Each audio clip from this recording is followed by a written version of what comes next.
Blog Talk Radio. Are you ready to take a bite out of the competition? Are you looking for ideas to make your business better? Welcome to the Core Business Show with Tim Jacquet. Sponsored by Apple Capital Group. At the core of every successful business, you'll find people making a difference. And with each episode of the Core Business Show, we talk with those people, examine those ideas, and explore the strategies that make them special. Now, the host of the Core Business Show, Tim Jacquet. Good morning, everybody. Welcome to another edition of the Core Business Show. I'm Tim Jacquet, your host. Today, we bring back Dr. Sylvia Lafair. She's talking about her new book, Gutsy, How Women Leaders Make Change. If you want to join in the conversation, please call 347-324-3460, or you can pose a question in the chat room or email us at info@thecorebusinessshow.com. Dr. Lafair, welcome to the program. Thanks, Tim. It's great to be back. I guess, tell us about your new book. How did you come up with the title? Kind of tell us that journey. Well, it's interesting, and I've always been able to look at trends, and no shock to anybody that right now women leadership and women in business is a big, heavy-duty trend. There are more of us in the workplace than ever before, and more women are moving into positions of pretty high power in terms of making decisions. So I started to look at where we've been, looking back at the women's movement and where we are and where we need to go. And I spent a day thinking, what is it that today's woman needs to be or is to make change happen? And I tooled around the internet for, an hour and a half, and all of a sudden I saw the word gutsy somewhere, and I thought, that's what we need, gutsy. And I've been asking people, men and women, what their definition of gutsy is. So let me hear yours. What do you think gutsy means?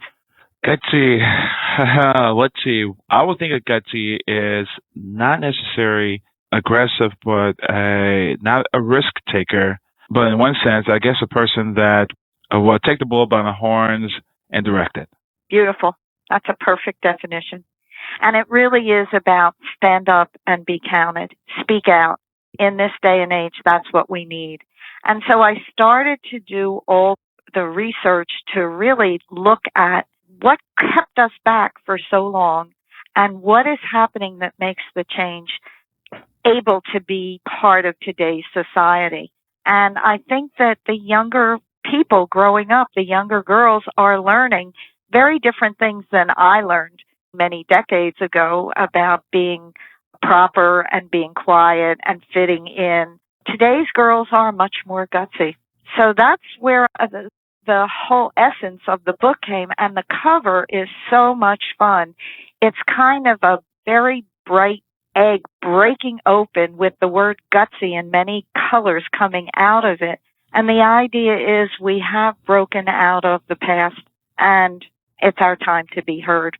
Wow. Do you think that if you go back a few years ago, let's go back to the 80s, and there was this glass ceiling that was up there for corporate America, and nobody can break the glass ceiling. And all of a sudden, within the last 20 years, the 90s and this current decade, that women pretty much is holding a lot of leadership position across every facet, every industry in the world.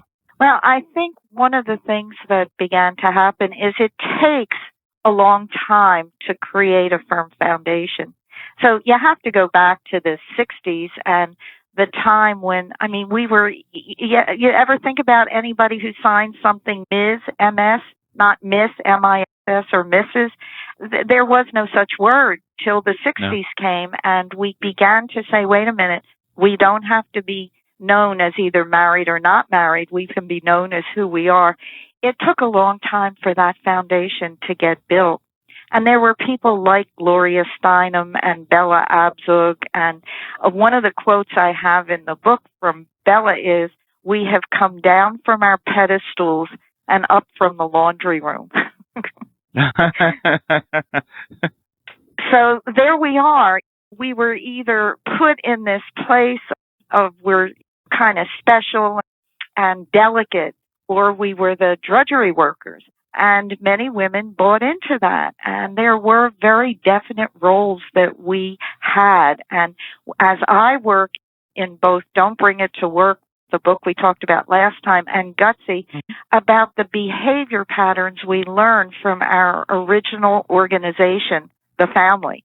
And for many women, the role of pleaser or rescuer or martyr was taken on very early. And we learned to not speak up or to do everybody else's work for them or to be the one who would have to save them, but we never then had energy for ourselves. And I don't want to make us into victims. I'm saying these roles were given to women. Now, I want to say, Tim, that this book, Gutsy, while it really is for women to do a deep dive in a very personal way to look at where they were and where they are and where they want to go, I've had enough men tell me that it has been very insightful for them to understand the women in their lives from a different perspective. Wow, that's really amazing. Talking about that, I know you have 3 points in your book: observing, understanding, and transformation. Can you kind of lead us into how did you pick these particular patterns and kind of tell us something about each one that guides them? Sure. Well, what I started to see, as I said, is that we did pick these patterns, not consciously. It was sort of like we were given a deck of cards and said, all right, pick 1 or 2 or 3. And everybody in a family does that. And so once you can begin to see that's what happened and that's what we have brought into our present day workplace with us, that's the observing part. Once you can observe these patterns and say, yes, that is me. I was or have a tendency to be a pleaser, which is a big one for women. Once you can observe it, name it, and say it, it loses its hold on you. It's not as tight a knot. Then you have to do a bit of a deep dive, which is what in the middle part of this book I offer to women, is to look at all the things that helped form them as they were growing up. So there are lots of questions in there, and you can look at different phases. It's interesting. It's like looking at what were the messages when you were a toddler and the whole idea of pink and blue, and I'll talk about that in a minute. You know, what happened as a teenager and as a grown-up? What did you keep with you, and what do you want to really get rid of? Then you begin to understand that this was really conditioned in you, both from family and from culture, and often those things have set in motion the deeper way we behave, the knee-jerk way we behave. Then we have the opportunity to transform. So I call it the OUT technique: observe, understand, and transform. We can take those patterns and turn them to what I call their positive and healthy opposite. So that's the essence of where the book goes, and it really does. It was interesting because I asked one of my daughters if she would, who is better in English. She's going to be writing her own book very soon. She's better in English than I could ever hope to be. And she called me the other day because she said, look, here's a sentence that, I need you to check out and tell me what you meant by that, so forth and so on. But she called me the other day and said, Mom, I was really thinking about some of the things that formed me. And she had some questions, and her questions were, okay, so how do you transform? That you say strength training, how do you transform it? And the way you transform these patterns is by doing some hard work. Example, the pleaser transformed becomes a truth teller. And most pleasers, their tendency, if you ask them something, is to say, sure, yes, fine, whether inside they're kind of simmering but they won't say it. You become a truth teller, and you have to take little bites, and little bit at a time you start to tell the truth. No, that won't work for me. Or I can't participate in this project. I have too much on my plate. Or my work-life balance is so out of kilter that I'm going to kind of dial back some of the things I'm doing to be at home more. Whatever it is. But instead of holding it in, you begin to say it. You do it a little bit at a time. That's why I call it strength training. Little bit. You can't pick up a 200-pound weight the first time. You start with 5. So little bit at a time. What if you look at both genders, men and women, and you have the tortoise and the hare, and they're going to end up at the same point at almost near the same time, but it seems like women will take their time methodically and go through the process to get there, and men just rush through it. They incentivize in one way to get this particular option, but they go through this fast pace and all this direction, but they end up at the same point. What's with women that take their time, like the tortoise, and just go to a steady pace, than versus rushing things at random, if that makes sense? Well, it makes sense, and I think it goes back to something that a lot of researchers are pointing to at this point, and it makes a lot of sense to me, and that is way back when we were hunters and gatherers, that the men had to target on something specific. They had to bring the food back to us, the deer or the buffalo or whatever it was. And so they would be out usually very quietly because you didn't want to scare them away, and you were absolutely facing one thing. Get the animal. Bring it back. We need to eat. Whereas women were the gatherers, and they would go out in groups to pick the berries and the herbs, and they would be picking lots of different things along the way. They would go in groups and they would talk to scare off the little animals. So they didn't want to have to kill any animals. They just wanted to get the berries and the herbs to bring back. So they were more able to look at a lot of different things at the same time. Plus the fact there were often a lot of children, and they had to make sure all of them were okay, were safe. So they were looking in many directions. Now, what happened from this is men have more gray matter in their brains. Gray matter is in the brain to help us stay focused. Men have more of that. Women have more white matter, which goes across both sides of the brain, and it's for connecting. So you can see way back then, men had to focus, women had to connect. And so as women do their details today, their tendency is to connect more things and put it in place, where men want to say, let's just get that done and get on to what's next. Let's bring the food back and get on to what's next. That makes sense to you? Absolutely. You will look at today, women, there's a lot of powerful women today. And when I mention that, you look at the slow pace, and all of a sudden, before you know it, even with corporate America, with government, you see women rise, but you don't see it until they actually at the top. So, oh, how did she get there? I haven't heard nothing about her. And then all of a sudden, she's there. And even when you look at the recent CEO of Yahoo, they went through a series of men, and then they said, okay, let's get a woman. Maybe not, but I'm sure that they saw something else and said, hey, maybe not. Okay, they might just say, okay, let's get the best person, which they did from Google, and to run a business. But you can see how she slowly kind of gathered things around, like what you mentioned, scares things away, go in groups and gather the berries and plan things very strategically. And then you look at some of the top women in the world, powerful. Angela Merkel, the Chancellor of Germany, who's really controlling Europe in one sense. And Hillary Clinton. What's in the DNA of a person that helped them to rise to the top? Well, that is a really complex kind of question, and a great one.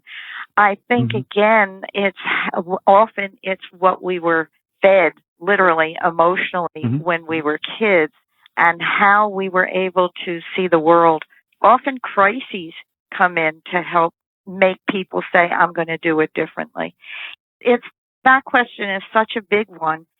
I think that women now have been given more of the opportunity, and they're taking it. A lot of the women who are in the limelight were told as children, you can do anything.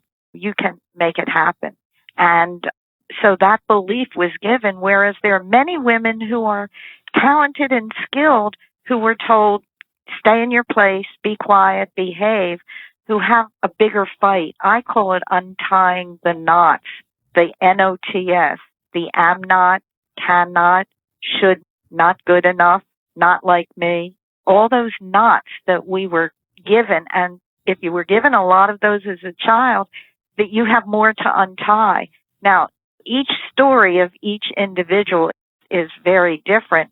I think that what's happening, though, is that the power coming from women in positions of power in a positive way is making it easier for the next generation of women. I mean, Hillary Clinton, I don't hear anybody saying, oh, she's doing a terrible job. I mean, she's been pretty amazing.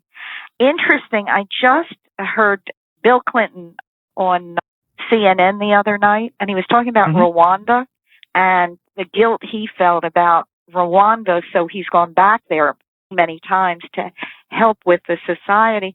What he was saying is there are more women in the Rwandan parliament than men, and it is a country in Africa that is making absolutely amazing changes and steps into the future.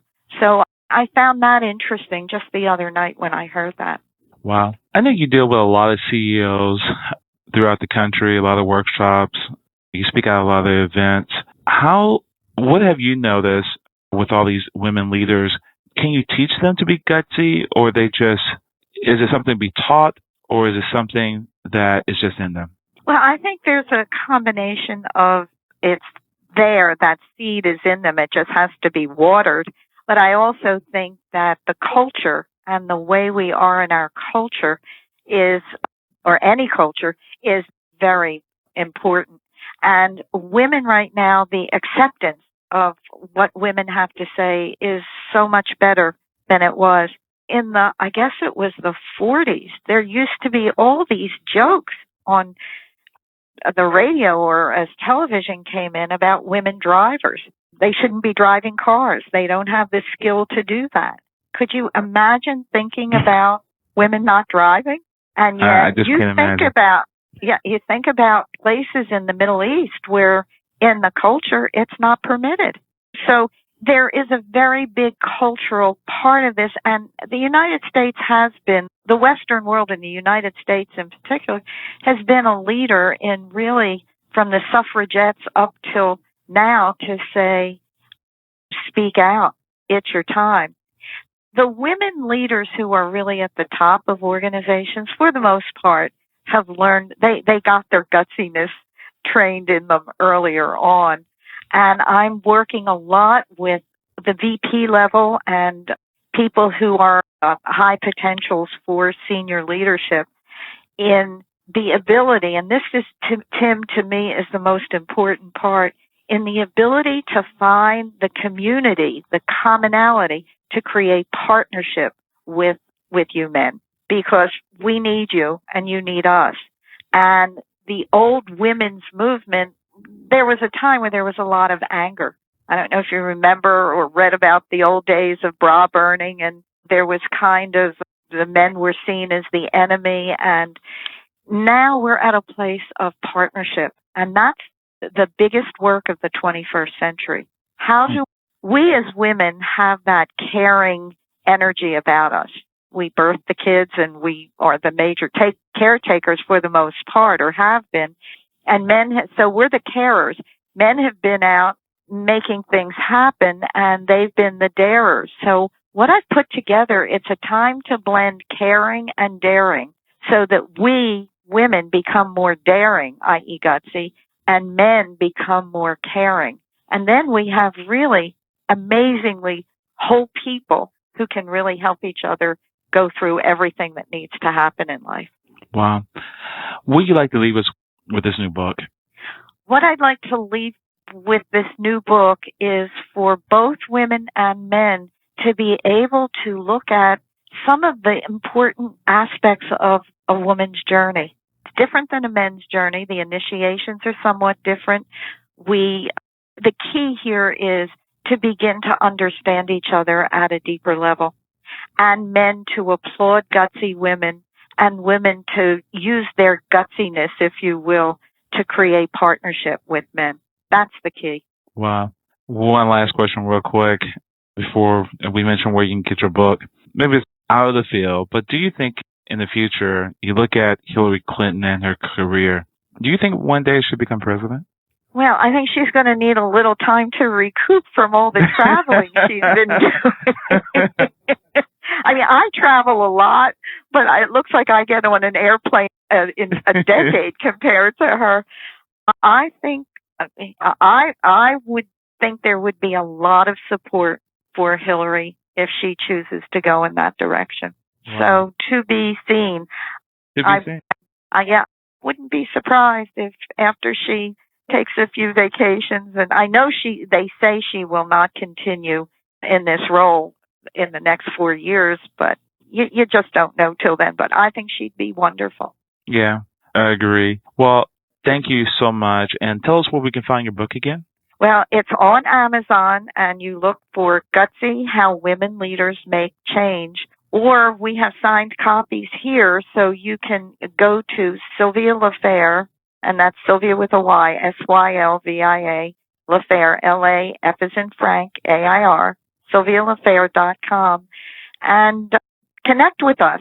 We have lots of interesting information to give about this, and we'll be pleased to get a signed copy of the book to whoever would like it.